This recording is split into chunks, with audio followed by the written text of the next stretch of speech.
Hello and welcome to the Life of Pi. आज इस video में हम डिस्कस करेंगे आर.एस. अग्रवाल की एक्सरसाइज 2A के इंपॉर्टेंट क्वेश्चन, मतलब वो क्वेश्चन जो बोर्ड में आए हुए हैं। तो देखो डिस्कस करते हैं। इससे पहले वाली वीडियो में हमने थोड़े इंट्रोडक्शन को डिस्कस किया था, अगर वो आपने नहीं देखी तो उसको जरूर देख लेना। देखो इसमें क्वेश्चन में कहा गया है find the zeros of the following quadratic polynomial. सबसे पहले तो हमें पता होना चाहिए कि क्वाड्रेटिक पोलिनोमियल्स क्या होते हैं, जो हमने पहली वीडियो में पढ़े थे। And verify the relationship between zeros, zeros यानी कि जिनको जीरोज को हम फाइंड करेंगे, एंड द कोफिशिएंट्स। अब कोफिशिएंट्स क्या होते हैं वो समझ लो। देखो कोई भी क्वाड्रेटिक पोलिनोमियल इस फॉर्म का होता है, x square plus b x plus c form का होता है। तो ये जो होता है ना ए बी और सी, ये होते हैं कोफिशिएंट्स। हमने इनमें एक रिलेशन भी पढ़ा है, sum of zeros, product of zeros, ये पढ़ा है ना। तो अगर आपसे एक्स स्क्वायर का कोफिशिएंट पूछे तो वो होता है ए, एक्स का कोफिशिएंट पूछे वो होता है बी, और कांस्टेंट कोफिशिएंट पूछे तो वो होता है सी। ठीक है। सबसे पहला स्टेप किसी भी क्वेश्चन को देख के हमारा ये होगा कि उसको इसी ऑर्डर में हमें लिखना है। पहले एक्स की पावर 2 फिर एक्स की पावर 1। यहाँ कुछ नहीं है तो हम एक्स की पावर 0 भी लिख सकते हैं, क्योंकि किसी की भी पावर 0 उसकी वैल्यू हमेशा 1 होती है। तो देखो ये इसी ऑर्डर में है ना, है। अब यहाँ से मुझे ए बी सी की वैल्यू बता दोगे। ए की वैल्यू है 2, बी की वैल्यू है, इसके आगे कुछ नहीं है तो इसके आगे 1 तो है। बी की वैल्यू है यहाँ पे -1 और सी की वैल्यू है यहाँ पे -6 विद माइनस साइन, क्योंकि यहाँ पे प्लस प्लस है तो इसको मैं 2x² प्लस ऑफ -x लिख सकती हूँ, इसलिए बी की वैल्यू -1 आएगी, सी की वैल्यू -6। अब देखो सबसे पहले हमें जीरोस फाइंड आउट करनी है। ये तरीका हमें यूज करना है इस वाले में, जब हमने product of zero, sum of zeros, मतलब -b/a और c/a की वैल्यू पड़ी थी, ये हमें तब यूज करना है। अभी फिलहाल के लिए इसे फैक्टर करते हैं। ये पोलिनोमियल है किसमें, x में, इसको हमने नाम दे दिया px, 2x² minus x minus 6। इसके आपको फैक्टर करने हैं। फैक्टर करने के लिए सबसे पहला स्टेप होता है a और c की मल्टीप्लाई करो। अब यहाँ चाहे आप माइनस साइन भी छोड़ दो, मतलब a और -6 मत लेना c की जगह, बस नॉर्मली मल्टीप्लाई करो। 6 और 2 की मल्टीप्लाई होके क्या आया, 12। अब उस 12 के ऐसे फैक्टर करने हैं जिनको मल्टीप्लाई करके तो 12 ही आए, और माइनस करके क्या आए, यही वाला साइन देखना है, ये वाला नहीं देखना। माइनस करके 1 आए, इसके आगे कुछ नहीं है तो 1 तो है ना।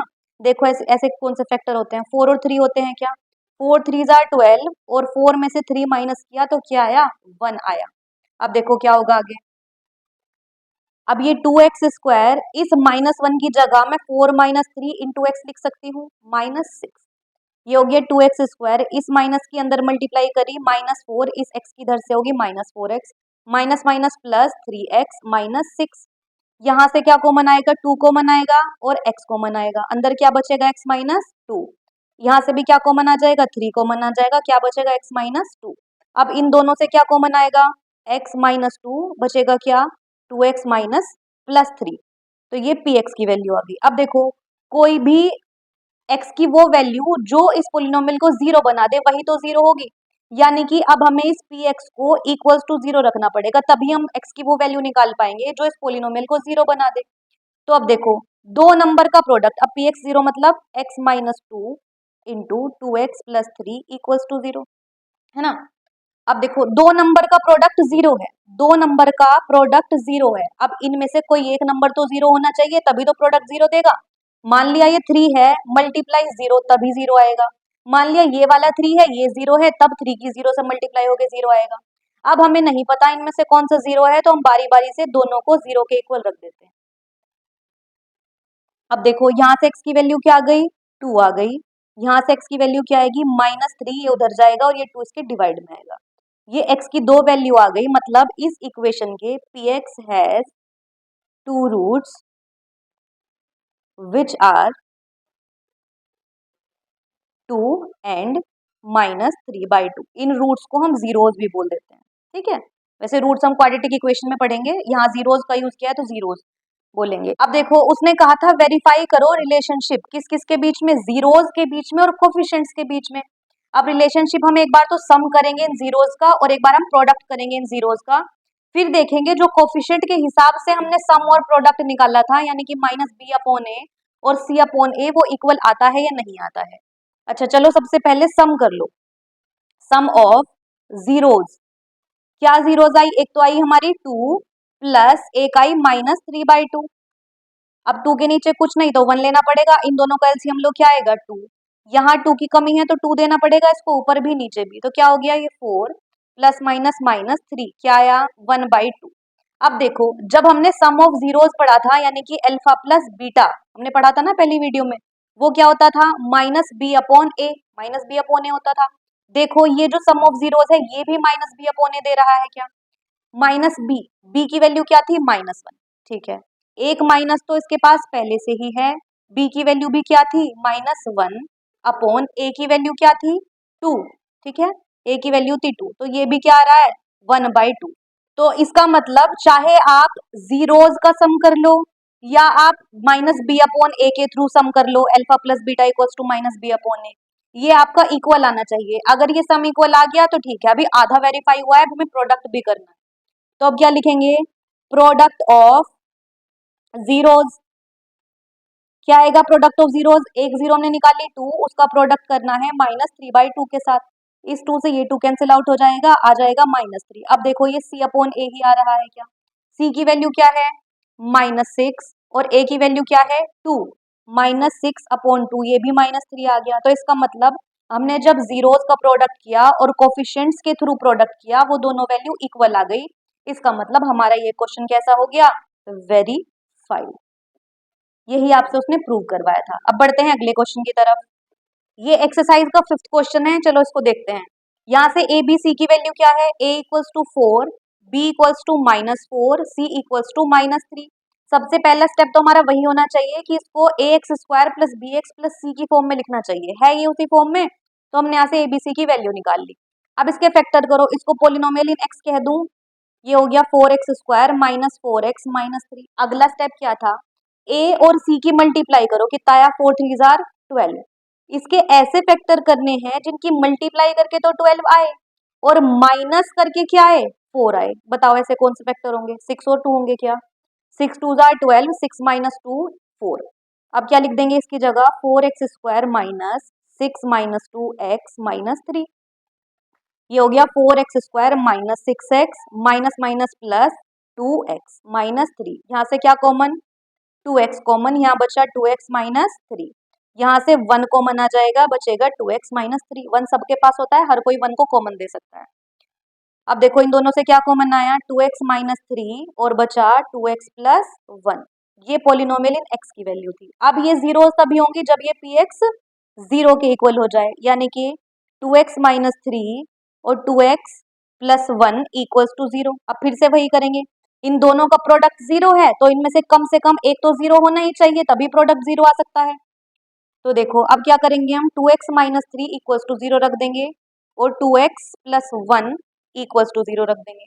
x की वैल्यू यहाँ से आएगी 3/2 और x की दूसरी वैल्यू आएगी यहाँ से -1/2। अब ये दो वैल्यू क्यों आ रही है x की, क्योंकि ये इक्वेशन कैसी है क्वाड्रेटिक, मतलब डिग्रीज की 2 है तो 2 ही सॉल्यूशन आएंगे।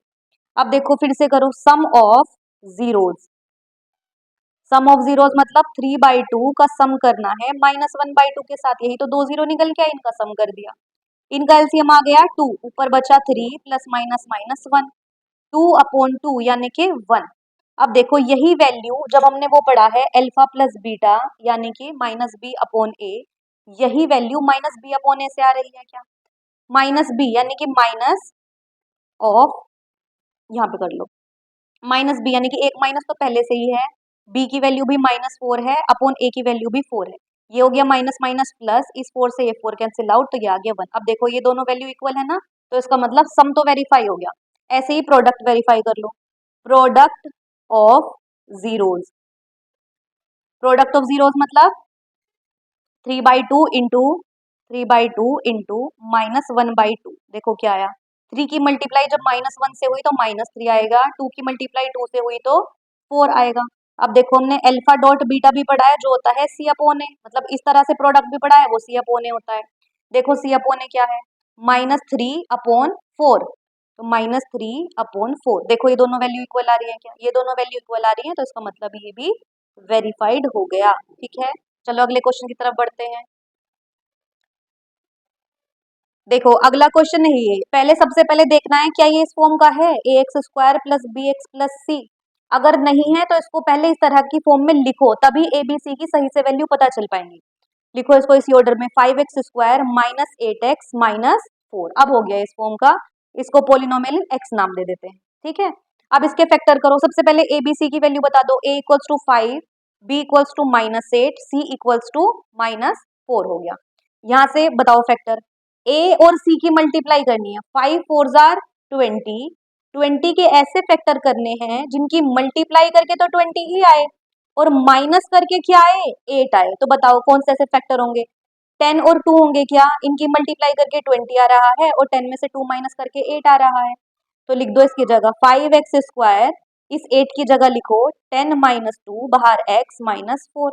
ये हो गया 5x² minus 10x minus minus plus 2x -4। इनमें से क्या कॉमन, 5x कॉमन, यहाँ बचेगा x -2। इन दोनों से क्या कॉमन, +2 कॉमन, यहाँ बचेगा x -2। इन दोनों से क्या कॉमन, x -2 और 5x + 2। ये पोलिनोमियल इन x है। अब यहाँ से जीरो तभी निकल पाएंगे जब इस पोलिनोमियल की वैल्यू क्या हो जाए, 0 हो जाए। अब दोनों का प्रोडक्ट 0 है तो इसका मतलब एक 0 होनी चाहिए, तो हमें नहीं पता कौन सी 0 है, तो दोनों को 0 रख दो। इक्वल्स टू 0, यहाँ से x की वैल्यू एक तो आ गई 2 और एक x की वैल्यू आई यहाँ से -2/5। ठीक है, अब फिर से वही करो, sum of zeros. Sum of zeros, देखो सम ऑफ जीरोज करेंगे 2 प्लस -2/5। इसके अपोन में कुछ नहीं है, 1 लिखो। इन दोनों का एलसीएम क्या आया, 5 आया। इसके पास 5 की कमी है ना, तो इसको 5 देना पड़ेगा ऊपर नीचे। ये हो गया 10 प्लस माइनस माइनस 2, कितना आया, 8/5। देखो यही वैल्यू -b/a से भी आ रही है क्या। -b/a क्या है, माइनस, यहाँ लिख लो, माइनस b की वैल्यू क्या है, -8/a की वैल्यू क्या है, 5। तो देखो माइनस माइनस प्लस 8/5, ये दोनों वैल्यू इक्वल हैं, इसका मतलब ये प्लस वेरीफाई हो गया। अब प्रोडक्ट कर लेते हैं, प्रोडक्ट ऑफ जीरोज, यानी कि 2 इंटू -2/5। ये क्या आएगा, 2 इंटू -2 करेंगे तो -4 आ जाएगा अपॉन 5। अब देखो यही वैल्यू c/a से भी आ रही है क्या, यहाँ अल्फा प्लस बीटा लिख लो। ये वैल्यू c/a से भी आ रही है क्या, c की वैल्यू क्या है, -4/a की वैल्यू क्या है, 5। ये दोनों वैल्यू इक्वल है, इसका मतलब ये क्वेश्चन भी हमारा वेरीफाई हो गया। बढ़ते हैं अगले क्वेश्चन की तरफ। देखो नेक्स्ट क्वेश्चन क्या कहता है, 2√3x² - 5x + 3। यहाँ से ए बी सी की वैल्यू बताओ। a की वैल्यू है 2√3, b की वैल्यू है -5 और c की वैल्यू क्या है, √3। ठीक है, फैक्टर निकालने के लिए क्या करेंगे, a और c की मल्टीप्लाई, a और c की मल्टीप्लाई, 2√3 और √3 की मल्टीप्लाई हो के आता है 2 इंटू √3 हो गया 3 और 2 इंटू 3 आ गया 6। अब इस 6 के ऐसे फैक्टर करने हैं जिनको मल्टीप्लाई करके तो 6 आए लेकिन प्लस करके क्या आए, प्लस करके आए 5। तो देखो कौन से फैक्टर होंगे, 3 और 2 होंगे क्या, 3 और 2 की मल्टीप्लाई करेंगे तो 6 आएगा और प्लस करेंगे तो 5 आएगा। तो देखो अब रख लो इसकी जगह, इसको पोलिनोमियल इन x कह दो। 2√3x² minus 3 + 2x plus √3। ये हो गया 2√3x² minus 3x minus 2x plus √3। अब देखो ये हो गया 2√3x²। क्या मैं इस 3 को √3 इंटू √3 लिख सकती हूँ, है ना, लिख सकती हूँ आराम से। ये -2x प्लस √3। अब देखो इनमें से क्या कॉमन आएगा, इसमें से कॉमन आएगा √3 और एक x कॉमन आ जाएगा। यहाँ क्या बचेगा, 2x माइनस एक √3 बच जाएगा। ठीक है, अब देखो यहाँ माइनस चाहिए हम अगले ब्रैकेट में भी और यहाँ है प्लस, तो यहाँ से आपको -1 कॉमन लेना पड़ेगा। तब ये 2x हो जाएगा प्लस का और ये √3 हो जाएगा माइनस का, क्योंकि यहाँ कॉमन लेने के लिए हमें दोनों ब्रैकेट में सेम चीजें चाहिए। तो पोलिनोमियल इन x क्या आ गया, 2x माइनस √3 और √3x माइनस 1। अब दो नंबर का प्रोडक्ट 0 होना चाहिए, तभी हमने पढ़ा था ये, तभी जीरो आ पाएंगे इसकी जब पोलिनोमियल 0 के इक्वल होगा। तो देखो दो नंबर का प्रोडक्ट 0 है, इसका मतलब दोनों में से कोई एक 0 होगा। हमें नहीं पता कौन सा 0 है, तो दोनों को 0 रख दो। अब यहाँ से x की एक वैल्यू आई √3/2, एक वैल्यू आई 1/√3। ये दो इसकी जीरोज आ गई। अब फिर से वही सम ऑफ जीरोज क्या हो गया, √3/2 प्लस 1/√3। ठीक है, अब 2 और √3 का एलसीएम क्या आएगा, 2√3 ही आएगा। इसके पास √3 की कमी है तो इसको ऊपर नीचे √3 देना पड़ेगा, तो ये हो जाएगा √3 का स्क्वायर। प्लस इसके पास किसकी कमी है, 2 की कमी है, तो इसको 2 देना पड़ेगा ऊपर नीचे, तो ऊपर आ जाएगा 2। अंडर रूट 3 का स्क्वायर 3 प्लस 2 अपॉन 2√3। ये कितना हो गया 3 और 2 5 अपॉन 2√3। अब हमने सम ऑफ जीरोज इस तरह से भी पढ़ा है, ये जीरोज से आता है सम, ये आता है कोफिशिएंट से सम, है ना। कोफिशिएंट माइनस बी मतलब माइनस ऑफ -5 अपॉन ए की वैल्यू 2√3। ये भी क्या आएगा हमारा माइनस माइनस प्लस 5 अपॉन 2√3। ये दोनों वैल्यू इक्वल आनी चाहिए, ठीक है। अब ऐसे ही प्रोडक्ट ऑफ जीरोज भी निकाल लो। प्रोडक्ट ऑफ जीरोज वो क्या आएगा √3/2 मल्टीप्लाई 1/√3। इस √3 से ये √3 कैंसिल आउट हो जाएगा, आएगा 1/2। अब हमने प्रोडक्ट ऑफ जीरोज कोफिशिएंट के थ्रू ये पढ़ा है, c अपॉन ए। c की वैल्यू क्या है √3 अपॉन 2√3। √3 अपॉन a की वैल्यू 2√3। इससे ये खत्म हो जाएगा तो बचेगा 1/2। देखो ये दोनों वैल्यू इक्वल आ रही है क्या, अगर इक्वल आ रही है तो ये हमारा हो गया वेरीफाइड, ठीक है। अब देखो इस एक्सरसाइज से जितने भी क्वेश्चन फर्स्ट से लेके 12 तक बोर्ड में आए हुए हैं उन सबको हमने डिस्कस कर लिया है। इसके अलावा जो भी क्वेश्चन बचते हैं उन सबको हम अगली वीडियो में डिस्कस कर लेंगे, ठीक है। ये थोड़े अलग टाइप के क्वेश्चन है, इनको हम अगली वीडियो में डिस्कस करेंगे। एटलीस्ट इस बुक से इन क्वेश्चंस को तो करके ही जाना जितने भी क्वेश्चन बोर्ड में आए हुए हैं, क्योंकि अब एक एक क्वेश्चन को डिस्कस करने का टाइम भी नहीं है। अपनी एनसीईआरटी का एक एक क्वेश्चन करके जाना है और इस बुक के एटलीस्ट वो क्वेश्चन तो करने ही है जो बोर्ड में आए हुए हैं, ठीक है। मिलते हैं अगली वीडियो में, थैंक यू।